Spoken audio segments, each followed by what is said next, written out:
దక్షిణ ఒడిశా, ఛత్తీస్గఢ్ తీర ప్రాంతాల మీదుగా ఒక ఉపరితల ద్రోణి ఆవర్తనం కొనసాగుతున్నాయి. వీటి ప్రభావంతో ఏపీలో పలు చోట్ల వర్షాలు కురిసే అవకాశం ఉందని వాతావరణ శాఖ తెలిపింది. అలాగే శ్రీలంక తీర ప్రాంతాల్లో ఉపరితల ఆవర్తనంతో పాటు అల్పపీడనం కూడా ఏర్పడినట్టుగా వాతావరణ శాఖ తెలిపింది.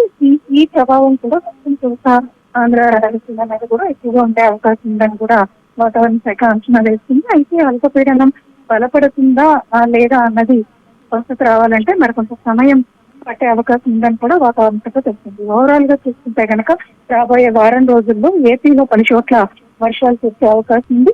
ముఖ్యంగా కోస్తా జిల్లాల్లో యానాం వరకు కూడా దీని ప్రభావం ఎక్కువగా ఉంటుంది. దీంతో పాటు ఉరుములతో కూడిన వర్షాలు రాయలసీమ ప్రాంతాల్లో ఉండే అవకాశం ఉందని వాతావరణ శాఖ తెలిసింది. మిగిలిన అన్ని ప్రాంతాల్లోనే కూడా పొడి వాతావరణం ఉంటుందన్నది ప్రస్తుతం అంచనా వేస్తున్నారు. వచ్చే 2 రోజుల తర్వాత వాతావరణంలో ఒక స్పష్టమైన మార్పులు వచ్చే అవకాశం ఉంది. అలాగే మాన్సూన్ ఎంట్రన్స్ అంటే నైరుతి ఋతుపవనాలు ఎప్పుడు మన ఆంధ్ర, గోదావరి అలాగే కేరళని తాకే అవకాశం ఉంటుందన్నది కూడా ఒక స్పష్టత రానున్న వారం రోజుల్లోపు వచ్చే అవకాశం ఉందని కూడా వాతావరణ శాఖ తెలిపింది.